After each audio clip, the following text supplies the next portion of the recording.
जय माता की दोस्तों।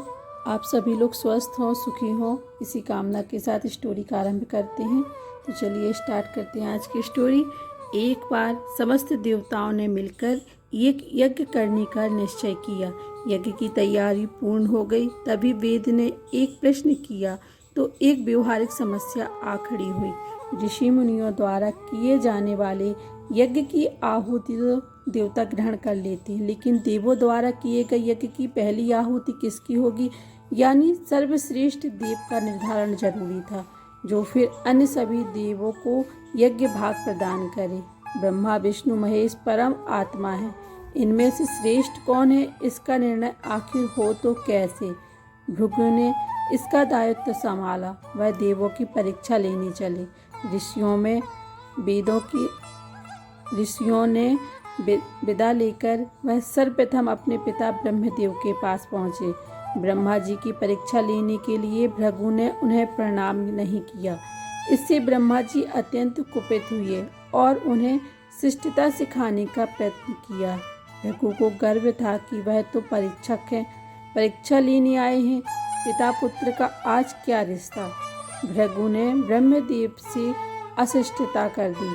ब्रह्मा जी का क्रोध बढ़ गया और अपना कमंडल लेकर पुत्र को मारने भागे। भृगु किस तरह वहां से जान बचाकर भाग चले आए।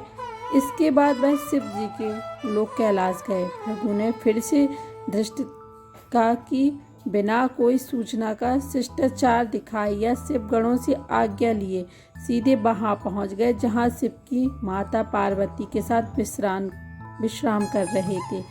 आए तो आए, साथ ही अशिष्टता का आचरण भी किया। शिव जी शांत रहे, पर भृगु ना समझे। शिव जी को क्रोध आया और उन्होंने अपने त्रिशूल उठाया। भृगु वहां से भागे। अंत में वह भगवान विष्णु के पास क्षीर सागर पहुँचे। श्री हरि से सैया पर लेटे निद्रा में थे और देवी लक्ष्मी उनके चरण दबा रही थी। महर्षि भृगु 2 स्थानों से अपमानित होकर भगाए गए थे। उनका मन बहुत दुखी था। विष्णु जी को सोता देख उन्हें ना जाने क्या हो गया और उन्होंने विष्णु जी को जगाने के लिए उनकी छाती पर एक लात जमा दी। विष्णु जी जाग उठे और भृगु से बोले, हे ब्राह्मण देवता, मेरी छाती वज्र समान कठोर है और आपका शरीर तप के कारण दुर्बल है। कहीं आपके पैर में चोट तो नहीं आई? आपने मुझे सावधान करके कृपा की है। आपका चरण चिन्ह मेरे वक्ष पर सदा अंकित रहेगा। भृगु को बड़ा आश्चर्य हुआ। उन्होंने तो भगवान की परीक्षा लेने के लिए यह अपराध किया था, परंतु भगवान तो दंड देने के बदले मुस्कुरा रहे हैं। उन्होंने निश्चय किया कि श्री हरि जैसी विनम्रता किसी में नहीं। वास्तव में विष्णु ही सबसे बड़े देवता हैं। लौट करके उन्होंने सभी ऋषियों को पूरी घटना सुनाई। सभी ने एक मत से यह निर्णय किया कि भगवान विष्णु को ही यज्ञ का प्रधान देवता समझकर मुख्य भाग दिया जाएगा। लेकिन लक्ष्मी जी ने भृगु को अपने पति की छाती पर लात मारते देखा तो उन्हें बड़ा ही क्रोध आया, परंतु उन्हें इस बात पर क्षोभ था कि श्री हरि ने उदंड को दंड देने के स्थान पर उसके चरण पकड़ लिए और उल्टे क्षमा मांगने लगे। क्रोध से थमथमाई महालक्ष्मी को लगा कि वह जिस पति को संसार का सबसे शक्तिशाली समझती हैं, वह तो निर्बल है। यह धर्म की रक्षा करने के लिए अधर्मियों एवं दुष्टों का नाश कैसे करते होंगे। महालक्ष्मी ग्लानि से भर गई और मन श्री हरि से उचाटन हो गया। उन्होंने श्री हरि और वैकुंठ लोक दोनों के त्याग का निश्चय कर लिया। स्त्री का स्वाभिमान उसके स्वामी के साथ बंधा होता है। उनके समक्ष कोई स्वामी और परिहार कर गया और स्वामी ने प्रतिकार भी न किया। यह बात मन में कौंधती रही। यह स्थान वास के योग्य नहीं है, पर त्याग कैसे करें? श्री हरि से ओझल होकर रहना कैसे होगा? वह उचित समय की प्रतीक्षा करने लगी। श्री हरि ने हिरण्याक्ष के कोप से मुक्ति दिलाने के लिए वराह अवतार लिया और दुष्टों का संहार करने लगे। महालक्ष्मी के लिए यह समय उचित लगा। उन्होंने वैकुंठ का त्याग कर दिया और पृथ्वी पर एक वन में तपस्या करने लगी। तप करते करते उन्होंने अपना शरीर छोड़ दिया। विष्णु जी ने वराह अवतार का अपना कार्य पूर्ण कर बैकुंठ लौटे तो महालक्ष्मी नहीं मिली। वह उन्हें खोजने लगे। श्री हरि ने उन्हें तीनों लोकों में खोजा, किंतु तप करके माता लक्ष्मी ने भ्रमित करने की अनुपम शक्ति प्राप्त कर ली थी। उसी शक्ति से उन्होंने श्री हरि को भ्रमित रखा। आखिर श्री हरि को पता लग ही गया, लेकिन तब तक वह शरीर छोड़ चुकी थी। दिव्य दृष्टि से उन्होंने देखा कि लक्ष्मी जी ने चोल राज के घर में जन्म लिया है। श्री हरि ने सोचा कि उनकी पत्नी ने उनका त्याग सामर्थ्यहीन समझने के भ्रम में किया है, इसलिए वह उन्हें पुनः प्राप्त करने के लिए अलौकिक शक्तियों का प्रयोग नहीं करेंगे। महालक्ष्मी ने मानव रूप धरा तो अपनी प्रिय पत्नी को प्राप्त करने के लिए वह भी साधारण मानवों के समान व्यवहार करेंगे और महालक्ष्मी जी का हृदय और विश्वास जीतेंगे। भगवान ने श्रीनिवास का रूप धारण किया और पृथ्वी लोक पर चोल नरेश के राज्य में निवास करते हुए महालक्ष्मी से मिलन के लिए उचित अवसर की प्रतीक्षा करने लगे। राजा आकाशराज निसंतान थे। उन्होंने सुखदेव जी की आज्ञा से संतान प्राप्ति यज्ञ किया। यज्ञ के बाद यज्ञशाला में ऋषियों ने राजा को हल जोतने को कहा गया। राजा ने हल जोता तो हल का फल किसी वस्तु से टकराया। राजा ने उस स्थान को खोदा तो एक पेटी के अंदर सहस्त्रदल कमल पर एक छोटी सी कन्या विराजमान थी। वह महालक्ष्मी ही थी।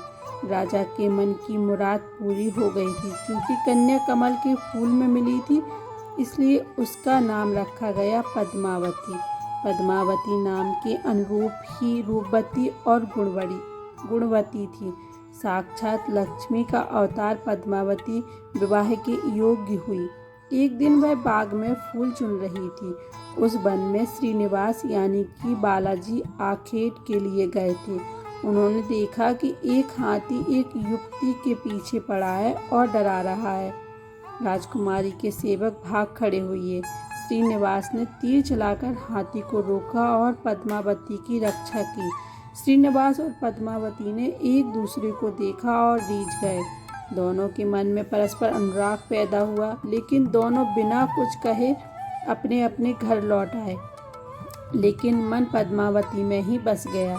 वह पद्मावती का पता लगाने के लिए उपाय सोचने लगे। उन्होंने ज्योतिषी का रूप धरा और भविष्य बताने के बहाने पद्मावती को ढूंढने निकल पड़े। धीरे धीरे ज्योतिषी श्रीनिवास की ख्याति पूरे चोल राज्य में फैल गई। पद्मावती के मन में श्रीनिवास के लिए प्रेम जागृत हुआ। वह भी उनसे मिलने को व्याकुल थी, किंतु कोई पता ठिकाना न होने के कारण उनका मन चिंतित था। इसी चिंता और प्रेम विरह में उन्होंने भोजन श्रृंगार आदि का त्याग कर दिया। इसके कारण उसका शरीर कृशकाय होता चला गया। राजा से पुत्री की यह दशा देखी नहीं जा रही थी। वह चिंतित थे। ज्योतिषी की प्रसिद्धि की सूचना राजा को हुई। राजा ने ज्योतिषी को बुलाया और सारी बात बताकर अपनी कन्या की दशा का कारण बताने को कहा। श्रीनिवास राजकुमारी का हाल समझने पहुँचे तो पद्मावती को देखकर प्रसन्न हो गए। उनका उपक्रम सफल हुआ। उन्होंने पद्मावती का हाथ अपने हाथ में लिया। कुछ देर तक पढ़ने का स्वांग करने के बाद बोले, महाराज, आपकी पुत्री प्रेम के विरह में जल रही है। आप इनका शीघ्र विवाह कर दें तो ये स्वस्थ हो जाएंगे। पद्मावती ने अब श्रीनिवास की ओर देखा। देखते ही पहचान लिया। उनके मुख पर प्रसन्नता के भाव आए और वह हंसी। काफ़ी दिनों बाद पुत्री को प्रसन्न देख राजा को लगा कि ज्योतिषी का अनुमान सही है। राजा ने श्रीनिवास से पूछा, ज्योतिषी महाराज, यदि आपको यह पता है कि मेरी पुत्री प्रेम के विरह में पीड़ित है, तो आपको यह भी सूचना होगी कि मेरी पुत्री को किससे प्रेम है। उसका विवाह करने को तैयार हूँ। आप उसका परिचय दें। श्रीनिवास ने कहा, महाराज, आपकी पुत्री एक दिन वन में फूल चुनने गई थी। एक हाथी ने उस पर हमला किया तो आपके सैनिक और दासियां भाग खड़ी हुई। राजकुमारी के प्राण एक धनुर्धर ने बचाए थे। राजा ने कहा, हाँ, मेरे सैनिकों ने बताया था कि एक दिन ऐसी घटना हुई थी। एक वीर पुरुष ने उसके प्राण बचाए थे, लेकिन मेरी पुत्री के प्रेम से उस घटना का क्या तात्पर्य है? श्रीनिवास ने बताया, महाराज, आपकी पुत्री को अपनी जान बचाने वाले उसी युवक से प्रेम हुआ है। राजा के पूछने पर श्रीनिवास ने कहा, वह कोई साधारण युवक नहीं है, बल्कि शंख चक्र गदाधारी स्वयं भगवान विष्णु ही है। इस समय बैकुंठ को छोड़कर मानव रूप में श्रीनिवास के नाम से पृथ्वी पर वास कर रहे हैं। आप अपनी पुत्री का विवाह उनसे करें, मैं इसकी सारी व्यवस्था कर दूंगा। यह बात सुनकर राजा प्रसन्न हो गए कि स्वयं विष्णु उनके जमाई बनेंगे। श्रीनिवास और पद्मावती का विवाह तय हो गया। श्रीनिवास रूप में श्री हरि ने सुखदेव के माध्यम से समस्त देवी देवताओं को अपने विवाह की सूचना भिजवा दी। सुखदेव की सूचना से सभी देवी देवता अत्यंत प्रसन्न हुए। देवी देवता श्रीनिवास जी से मिलने और बधाई देने पृथ्वी पर पहुँचे, परंतु श्रीनिवास जी को खुशी के बीच एक चिंता भी होने लगी। देवताओं ने पूछा, भगवान, संसार की चिंता हरने वाले आप इस उत्सव के मौके पर इतने चिंतित क्यों हैं? श्रीनिवास जी ने कहा, चिंता की बात तो है ही। धन का अभाव, महालक्ष्मी ने मुझे त्याग दिया है, इस कारण धनहीन हो चुका हूँ। स्वयं महालक्ष्मी ने तब से शरीर त्याग मानव रूप लिया है और पिछली स्मृतियों को गुप्त कर लिया है। इस कारण उन्हें यह सूचना नहीं है कि वह महालक्ष्मी का स्वरूप है। वह तो स्वयं को राजकुमारी पद्मावती ही मानती हैं। मैंने निर्णय किया है कि जब तक उनका प्रेम पुनः प्राप्त नहीं करता, अपनी माया का उन्हें आभास नहीं कराऊंगा। इस कारण मैं एक साधारण मनुष्य का जीवन व्यतीत कर रहा हूँ और वह राजकुमारी राजा की पुत्री से शादी करने और घर बसाने के लिए धन, वैभव और ऐश्वर्य की जरूरत है। वह मैं कहाँ से लाऊं? स्वयं नारायण को धन की कमी सताने लगी। मानव रूप में आए प्रभु को भी विवाह के लिए धन की आवश्यकता हुई। यही तो ईश्वर की लीला है। जिस रूप में रहते हैं, उस योनियों के जीवों के सभी कष्ट सहते हैं। श्री हरि विवाह के लिए धन का प्रबंध कैसे हो, इस बात से चिंतित हैं। देवताओं ने जब यह सुना तो उन्हें आश्चर्य हुआ। देवताओं ने कहा, कुबेर आवश्यकता के बराबर धन की व्यवस्था कर देंगे। देवताओं ने कुबेर का आह्वान किया तो कुबेर प्रकट हुए। कुबेर ने कहा, यह तो मेरे लिए प्रसन्नता की बात है कि आपके लिए कुछ कर सकूं। प्रभु, आपके लिए धन का तत्काल प्रबंध करता हूँ। कुबेर का कोष आपकी कृपा से ही रक्षित है। श्री हरि ने कुबेर से कहा, यक्षराज कुबेर, आपको भगवान भोलेनाथ ने जगत और देवताओं के धन की रक्षा का दायित्व सौंपा है। उसमें से धन में अपनी आवश्यकता के हिसाब से लूँगा अवश्य, पर मेरी एक शर्त भी होगी। श्री हरि कुबेर से धन प्राप्ति की शर्त रख रहे हैं। यह सुनकर सभी देवता आश्चर्य में पड़ गए। श्री हरि ने कहा, ब्रह्मा जी और शिव जी साक्षी रहे, कुबेर से धन ऋण के रूप में लूँगा, जिसे भविष्य में ब्याज सहित चुकाऊंगा। श्री हरि की बात से कुबेर समेत सभी देवता विस्मय में एक दूसरे को देखने लगे। कुबेर बोले, भगवान, मुझसे कोई अपराध हुआ तो उसके लिए क्षमा कर दें, पर ऐसी बात ना कहें। आपकी कृपा से विहीन होकर मेरा सारा कोष नष्ट हो जाएगा।